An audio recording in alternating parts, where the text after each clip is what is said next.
Assalamualaikum warahmatullahi wabarakatuh. Bagaimana kabarnya hari ini anak-anak solih-solihah? Ustazah harap kalian sehat, tetap semangat belajar, dan jangan lupa sholat dan ngajinya. Serta kita berdoa kepada Allah agar pandemi ini cepat berlalu, supaya kita bisa sama-sama bertemu di sekolah. Untuk video kali ini, Ustazah akan menjelaskan tentang denalokasi dan membaca diagram. Yuk kita simak materinya. Ya, kita di sini akan belajar denalokasi. Yang kita pelajari adalah cara membuat denalokasi dan membaca denalokasi. Hal-hal yang harus ada pada denalokasi adalah: yang pertama, judul dena. Yang kedua, lokasi dena.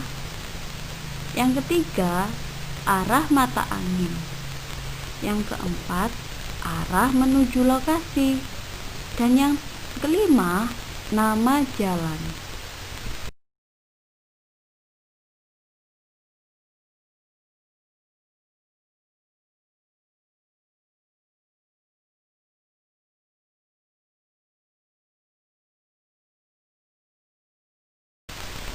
Nah, berikut adalah contoh gambar denalokasi.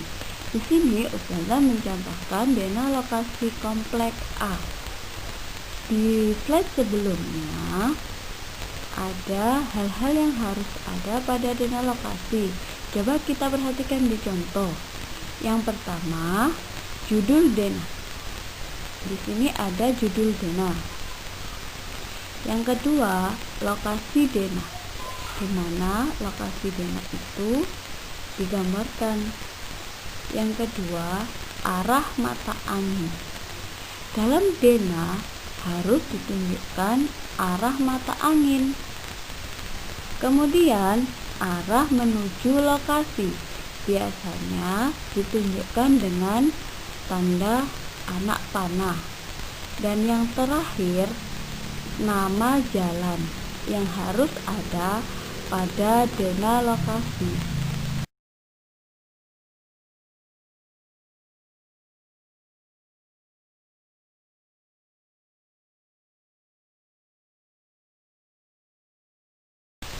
Kalian sudah memperhatikan contoh denalokasi ya. Sekarang Ustazah punya soal.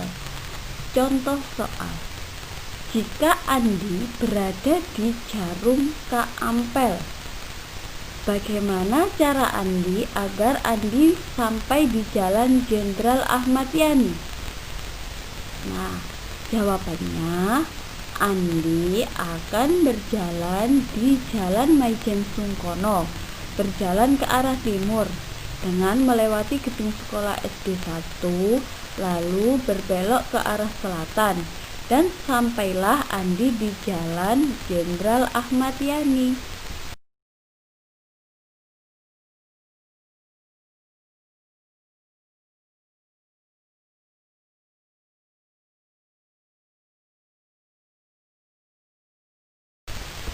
Sekarang Ustazah punya sebuah pertanyaan. Nanti kalian jawab ya. Bagaimana cara Andi agar Andi sampai di rumah Rio jika Andi sekarang berada di gedung RSI Sunan Kudus? Jika kalian sudah menemukan jawabannya, silakan ditulis di buku tulis kalian masing-masing.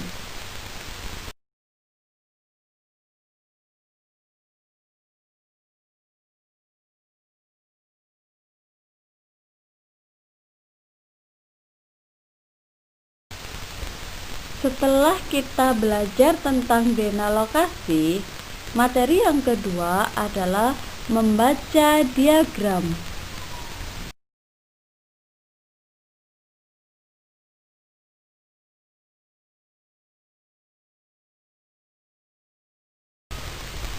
Ustazah mempunyai sebuah data. Pada sebuah desa terdapat 10 rumah yang bertetangga. 1 gedung sekolah, 1 masjid, terdapat 2 taman bermain, dan juga 4 jalan yang menghubungkan gedung-gedung tersebut.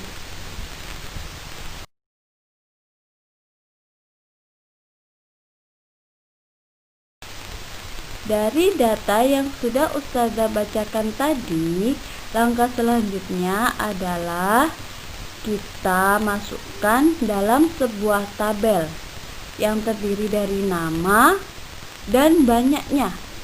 Tadi ada apa saja? Ada rumah, sekolah, taman, masjid, dan jalan. Nah, banyaknya rumah ada berapa? Ada 10. Kita masukkan angka 10. Banyaknya sekolah ada berapa? Ada 1. Kita masukkan angka 1. Kemudian ada taman 2. Kita masukkan angka 2. Masjidnya ada 1. Kita masukkan angka 1. Jalannya ada 4. Kita masukkan angka 4.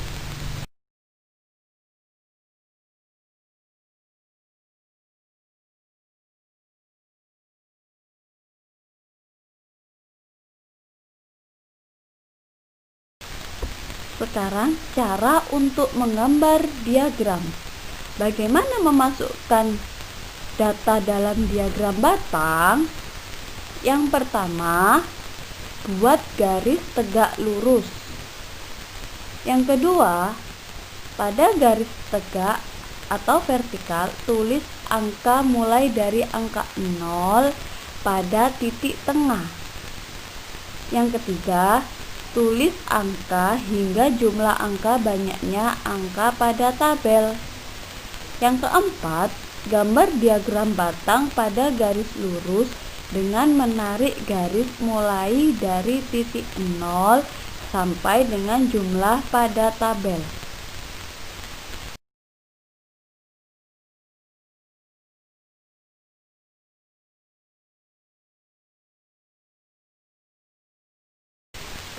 Di sini Ustazah punya sebuah contoh gambar diagram batang. Kalian perhatikan baik-baik ya. Ada garis tegak lurus atau vertikal dan ada garis horizontal. Di titik tengah kita tulis angka 0. Kemudian yang di garis tegak lurus kita tulis angka 1 sampai 10, tergantung banyaknya data ada berapa paling banyak. Kemudian di garis horizontal kita tulis namanya. Nah, di situ tadi paling banyak data yang ada di contoh adalah angka 10. Kemudian namanya ada rumah, sekolah, taman, masjid, dan jalan. Pada rumah terdiri dari 10 rumah. Kita gambar batangnya sampai angka 10. Sekolah banyaknya cuma ada 1. Jadi kita gambar sampai angka 1. Taman ada 2. Sama, kita gambar sampai angka 2. Masjid ada 1. Kita gambar sampai angka 1. Jalan banyaknya ada 4. Dan kita gambar sampai dengan angka 4.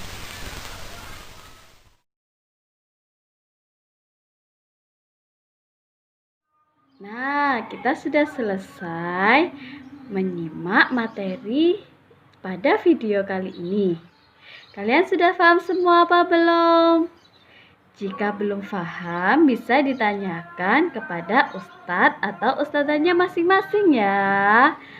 Semoga materi kali ini bermanfaat bagi kita semua. Selamat belajar anak-anak. Ustazah akhiri. Wassalamualaikum warahmatullahi wabarakatuh.